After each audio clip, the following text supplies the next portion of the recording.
Muy buenas a todos, bienvenidos una semana más a las noticias taurinas. En esta semana ha habido bastante actividad en los ruedos de España, así que os la vamos a ir nombrando. Empezaremos primero con el resumen de la Feria de Fallas. La Feria de Fallas de 2026 se desarrolló con una mezcla de ilusión, esfuerzo y grandes momentos, aunque también marcada por la irregularidad del ganado en varios festejos. El ciclo comenzó el 7 de marzo con una novillada sin picadores, en la que 6 jóvenes aspirantes mostraron ganas y actitud, dejando claro que el futuro del toro sigue vivo. Al día siguiente se celebró una novillada con picadores, que evidenció las dificultades de la feria. Los novillos de Guadajira ofrecieron poco juego, obligando a los novilleros a imponerse con técnica y firmeza. Destacaron las actuaciones de Mario Pilao y Marco Polope, que dieron vueltas al ruedo tras faenas de mérito.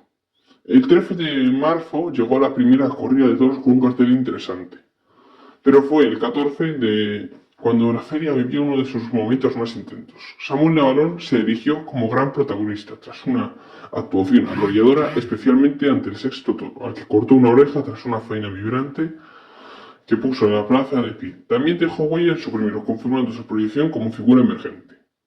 El 15 de marzo combinó tradición y variedad, con una corrida de rejones protagonizada por figuras consolidadas en la que se alzó Diego Ventura. Por la tarde hubo un cartel clásico con toreros de gran categoría. El 16 continuó con una novillada de Fuentín. El 17 de marzo fue otra de las ferias clave. Marco Pérez destacó con dos grandes actuaciones de gran inteligencia y intriga, cortando de una oreja en ambos toros y provocando fuertes peticiones de premio. La tarde también estuvo marcada por incidentes, como la cornada de un madrillero por la exigencia de un encierro complicado de Santiago Domecq. El 18 de marzo, Tomás Rufo fue el triunfador moral tras cortar una oreja que tiró al suelo en señal de desacuerdo con el palco presidencial por sus decisiones anteriores, mientras Borja Jiménez se dejó una actuación sin entrega y sin premio por culpa de la espada. Yo no soy quien para criticar las decisiones del palco presidencial, ya que ellos siguen el reglamento taurino como ellos crean. Finalmente, el 19 de marzo, día de San José, se puso el broche a la feria con una corrida máxima a nivel ganadero y un cartel de máxima categoría, cerrando un ciclo en el que el valor de los toreros destacó por encima de las dificultades del ganado. En conjunto, la Feria de Fallas 2026 fue una feria de esfuerzo y entrega, donde las jóvenes figuras y algunos nombres consolidados lograron emocionar al público pese a las complicaciones, dejando momentos de gran intensidad en Valencia. El 22 de marzo en Madrid capital arrancaba la temporada de la Plaza de Toros de las Ventas, con una corrida de cuadri que dejó una sensación tan incómoda como reveladora. Ni el público, ni las cuadrillas, ni los propios matadores parecían reconocerse ante un toro íntegro, serio y sin confesiones. Se lidiaron 6 ejemplares de imponente presencia. Curandero, timonero, un tercero más armónico, un cuarto más desfundado, un quinto exigente y pantanoso y un sexto con gran poder. Todos en puntas, todos con ese punto de aspereza que exige mando y verdad. El primero, curandero, marcó el tono desde salida. Pepe Moral se fue a Portagayola, pero el toro más viejo en comportamiento que la edad se frenó y lo midió, y sembró incertidumbre. Con el capote todo fue defensivo y sin lucimiento. En el caballo el encuentro fue brutal. Se arrancó con violencia y recibió un puyazo trasero barreando en la paletilla. Más castigo que lidia, aunque no ayudó a someter sino a endurecer aún más su embestida. En la muleta, Moral planteó una faena de gran aguante, siempre a la expectativa del derrote seco. Algún derechazo aislado tuvo mérito, pero sin estructura. La suerte suprema fue un compendio de pinchazos y una estocada caída, reflejo de una tarde en la que matar se convirtió en misión imposible. Timonero, el segundo cuadri de la tarde, permitió a Damián Castaño dejar Verónicas a buen trazo. Aunque el toro ya apuntaba a falta de entrega, en varas acudió a regañadientes y recibió un puyazo delantero sin fijación, ni castigo bien administrado. El segundo fue solo señalamiento. En la muleta el salmantino logró lo más torero de la tarde, 3 naturales de mano baja, mandones, arrancando un olé ronco en la afición. Pero el toro fue exigente y no regalaba la siguiente embestida igual, y un derrote seco lo volteó. Hubo voluntad e incluso algún derechazo de poder, pero de nuevo se diluyó todo. El tercero, de mejores condiciones y churas, encontró a Noel Gómez del Pilar precavido con el capote, enseñándole a embestir hacia adelante. En el tercio de barras cumplió sin entrega, con un puyazo medido pero sin la colocación precisa. En la muleta el torero buscó tablas, administrando con oficio un toro que, aunque más manejable, también pedía mando que nunca llegó. La faena plana resultó con eficiencia más que con brillantez. El cuarto, sin fondo, permitió a Pepe Moral un saludo capotero más templado, pero ya en varas se evidenció su falta de poder con un puyazo caído y breve. La muleta fue un ejercicio de enfermería taurina, construir cada embestida, sostener al toro para evitar su derrumbe. Lo mejor sin duda fue una estocada hacia arriba bien ejecutada, lo más puro de su actuación. El quinto exigía una gran fe, tardó en el capote, infierto en varas, donde volvió a caerle un puyazo trasero, fue la muleta donde Castaño logró acoplarse en dos tandas de derechazos sinceros y de los pocos momentos de verdad. Pero faltó continuidad y colocación, y otra vez acierto los aceros. Y llegó el sexto, pantanoso, símbolo de todo lo que fue la tarde. En vara se vio un total esperpento, tapándole la salida a varios puyazos traseros, uno de ellos incluso con la vara partida, e incluso el hierro entrando sin puya, en un castigo muy desmedido que desató una bronca monumental del público venteño. Aunque no fue lo peor la suerte de varas, fue una gran demolición, y aún así el toro llegó con poder todavía a la muleta arrancándose a reones exigiendo su sitio y mando. Gómez del Pilar estuvo desbordado, no encontró el pulso y optó por abreviar. La estocada efectiva cerró una lidia sin gobierno. Quedó la sensación de que estos toros duros, gastados y sin una embestida regalada pertenecían a otro tiempo. Un tiempo donde había que poderles desde el capote, medirlos en varas con una gran precisión y no destrofarlos y someterlos en la muleta con colocación y mando. Aquí ni puyazos encontraron su sitio. La mayoría traseros y caídos, ni las faenas tuvieron el ajuste necesario, ni la espada apareció como la verdadera suerte suprema. Y mientras la tarde se alargaba entre avisos y frío, quedó una reflexión flotando en el aire venteño. Quizá no era una mala corrida. Quizá era un toro al que ya no estábamos acostumbrados. Con otra noticia. La historia del sueño de un ganadero. La historia de Rafael Jurado es el reflejo del sueño de muchos años dentro del mundo del toro, convirtiéndose en ganadero de Bravo. Un camino complicado, marcado por el alto coste económico, años de esfuerzo, pero que él ha decidido emprender con ilusión y constancia. Su proyecto se desarrolla en Los Recitales, situada en La Constantina, Sevilla, un lugar con gran tradición ganadera. Esta finca ha pasado por manos importantes a lo largo del tiempo, albergando distintas ganaderías hasta llegar a esta nueva etapa liderada por Jurado. Aunque no pudo adquirir el hierro original de Los Recitales, ha creado uno nuevo con el mismo nombre, con el objetivo de construir su propia identidad ganadera desde cero. Pero ha ido formando su ganadería con reses de distintas procedencias. La base principal es Domecq, a través de vacas de Albarreal, conocidas por su tradición y calidad. A esta línea se suma otra diferente, 90 vacas de sangre Murupe, procedentes de la ganadería de Adreino dos Santos, Jurado. Jurado tiene claro su enfoque, trabajar con ambas líneas por separado para estudiarlas y seleccionar lo mejor de cada una. Actualmente cuenta con unas 200 vacas madres y cerca de 1000 cabezas de ganado entre las fincas de Portugal y Sevilla. Tras casi 4 años del trabajo, el proyecto empieza a dar sus frutos. Este año marca un punto clave, con la lidia de sus primeros uteros en varias novilladas, incluyendo festivales y presentaciones en plazas como Guadalix y San Fernando. Así su filosofía es clara, avanzar sin prisas. Aunque dará el paso a lidiar toros, su prioridad es aprender y probar y consolidar su ganadería poco a poco. Con ilusión, responsabilidad y prudencia, Rafael Jurado afronta una temporada decisiva en la que su sueño comienza a hacerse realidad, dentro del exigente mundo del toro bravo. Ahora vamos con la feria celebrada en Almendralejo. En Almendralejo, bajo el ambiente festivo de la Feria del Salón del Vino y la Fritura, se vivió una tarde de toros marcada por el oficio y la sensibilidad y la diversidad de los comportamientos de la corrida de Juan Pedro Domecq. Para Emilio Justo, Juan Ortega y Pablo Guado. Desde el primer compás del festejo, Emilio Justo dejó claras sus intenciones. Con el capote manejó el primero con cadencia, asentándole las embestidas con temple, ganándole el terreno paso a paso. En el caballo el estado acudió con cierta desgana, recibiendo un puyazo trasero, más defensivo que castigador, sin llegar a emplearse con bravura. Ya con la muleta de Justo construyó una faena de paciencia, girando a media altura y midiendo cada embroque, para sostener a un toro falto de motor. Fue al final cuando logró exprimirlo, bajando la mano y ligando muletazos más rotundos. La estocada ejecutada con rectitud y verdad cayó en la yema, fulminante. El turno de Juan Ortega tuvo un aire distinto. En el segundo toro, el primero de su lote fue recibido con capote, manejando con gusto exquisito. Verónica de trazo largo y acompasado. En varas el toro apenas se empujó, dejándose pegar sin entrega. Con un puyazo algo caído, Ortega lo entendió pronto. En la muleta le dio aire y lo llevó largo, sin brusquedades, aprovechando su nobleza.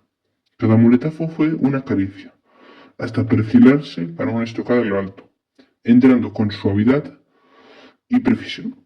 El debutante en el ruedo Pablo Aguado se encontró después con un toro áspero desde el capote, sin entrega en los vuelos. En el caballo, su castigo fue mínimo y mal colocado, sin historia. Con la muleta intentó sostenerlo desde los medios, pero el animal se apagaba en cada viaje. Aguado firme buscó el sitio, aunque sin materia prima. La espada viajó correcta, aunque no hubo eco en los tendidos. El cuarto devolvió el protagonismo a Emilio de Justo, que volvió a lucirse con el capote en lances ceñidos. En varas el toro empujó con más fijeza, recibiendo un puyazo bien señalado en el alto del morrillo. La faena de muleta fue un ejercicio de dominio, obligando y corrigiendo, tapando los defectos. Terminó con una estocada efectiva, algo desprendida pero suficiente. En el quinto, Ortega volvió a abordar el toreo de capa, ganándose terreno con personalidad. El tercio de varas fue ligero, con un puyazo trasero y sin entrega. En la muleta, el sevillano volvió a componer una obra estética pura y templando y alargando los muletazos. La estocada, sin embargo, quedó haciendo guardia, obligando al uso del descabello. Cerró la tarde Pablo Aguado, con un toro más propicio. Con el capote lo llevó con suavidad. En varas apenas fue picado con un puyazo leve y delantero. Ya con la muleta el sevillano se gustó, sobre todo al natural, dejando las series ligadas y profundas.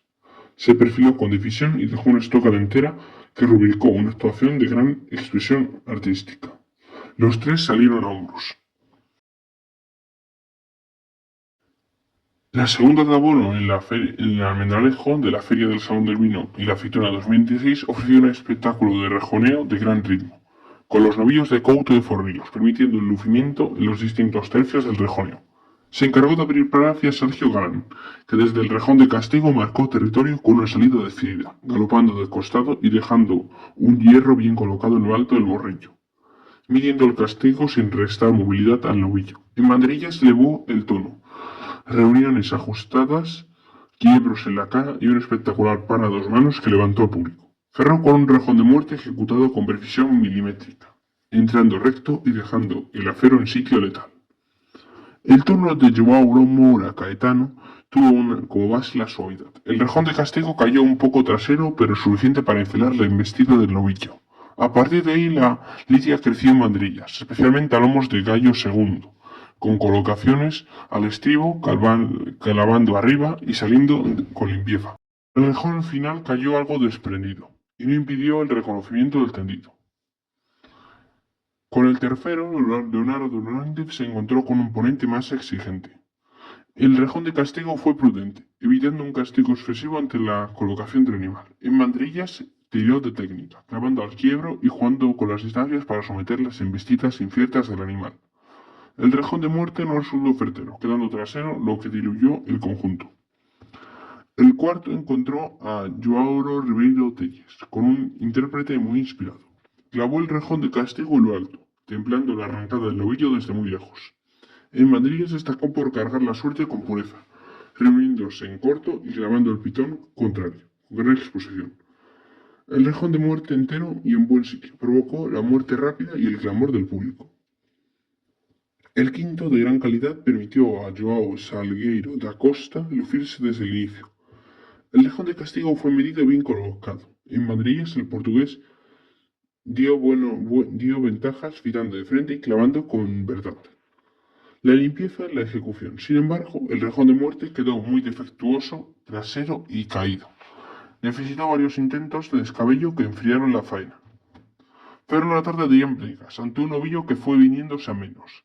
Con el rejón de castigo apenas tuvo efecto con la falta de fuerza del animal. En banderillas poco pudo lucirse, limitándose a cumplir ante la escasa respuesta. El rejón de muerte sin historia puso fin a una actuación sin opciones en una tarde que en conjunto tuvo momentos de gran brillantez a caballo. La tarde del domingo de Ramos en la Plaza de Toros de las Ventas dejó una tarde marcada por el viento y el desigual encierro de Dolores Aguirre y el dramatismo final. Desde la salida del primero, Canitillo se evidenció su falta de remate y su carencia a la huida. En el capote apenas se encontró fijeza, siendo el temple firme de Antonio Ferrera como director de lidia el que logró sujetarlo momentáneamente, llevándolo a los vuelos, con mando más que con suavidad. En varas el toro cumplió sin entrega, acudiendo con desgana y saliendo suelto tras sentir el hierro, con los puyazos colocados en la zona delantera pero sin lograr ahormar su embestida. Ya en la muleta de Cristian Pérez, el animal se desplazó a tirones, desarrollando peligro en cada viaje. El torero siempre expuesto logró imponerse, por momentos, especialmente en una tanda al natural de gran mérito, antes de dejar una estocada efectiva algo desprendida que presidió una petición leve que le correspondió dar una vuelta al ruedo. El segundo, en manos de Antonio Ferrera, nunca se dejó en el capote, descompuesto por el viento. En el caballo apenas se empujó, recibiendo un castigo medido pero sin fijeza en el embroque. Con la muleta el diestro lo sometió por abajo, sin continuidad, optando por abreviar la faena. La espada, tras varios intentos, quedó finalmente colocada en buen sitio, aunque tras reiterados fallos. El tercero mostró otro ahí en varas, sacudiendo con alegría al peto. Ahí el picador señaló arriba, hasta en 3 ocasiones, marcando una lidia de protagonismo en el tercio. Sin embargo, en el capote Isa Fonseca no hubo un acople. En la muleta el mexicano buscó el pitón izquierdo, pero la falta de gobierno del toro, que se colocaba con violencia, deslució una labor sin estructura. El cuarto, nuevamente para Ferrera, apenas permitió el lucimiento. El capote se defendió, en varas recibió un puyazo sin entrega y saliendo suelto del caballo. Con la muleta el torero tiró de oficio, obligando como siempre por abajo, pero la embestida rematada en tornillazos impidió cualquier ligazón. La estocada cayó tercera, pero suficiente para concluir. El quinto fue el más agradecido. En el caballo empujó con mayor claridad, con el puñazo en buen sitio, sin excesivo castigo. Fonseca ya en la muleta planteó una faena en los medios, jugándolo con las distancias. El toro fue más, permitiendo muletazos de buen trafo, especialmente por el derecho. Sin embargo, la suerte suprema fue el lastre, tras varios pinchazos y una estocada baja que diluyeron su posible triunfo. Y llegó el sexto, que fue el toro de la tragedia. De salida fue violento y suelto, no hubo capote que lo fijara. En varas, la contundencia del castigo bien señalado por el picador logró reducir su ímpetu inicial, dejando ver un fondo de genio.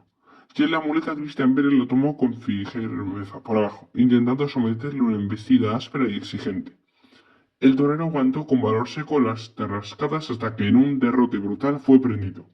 La acogida resultó espeluznante, con el toro enseñándose en el cuerpo inerte del torero antes de ser rescatado por las cuadrillas. La estocada este último quedó en manos de Antonio Ferrera, que resolvió con eficacia. El parte médico confirmó la gravedad de lo sufrido. Cristian Pérez sufrió policontusiones y una cornada profunda en la pierna derecha de trayectoria extensa, con graves destrozos musculares, teniendo que ser intervenido de urgencia en el quirófano de la plaza antes de su traslado hospitalario, con un pronóstico grave. La tarde así quedó por el silencio sobrecogido de la plaza tras el drama. Hasta aquí el vídeo de hoy. Espero que os haya gustado y así dejadme en los comentarios, deis un fuerte like, suscribiros y nos vemos la siguiente semana. Un saludo a todos.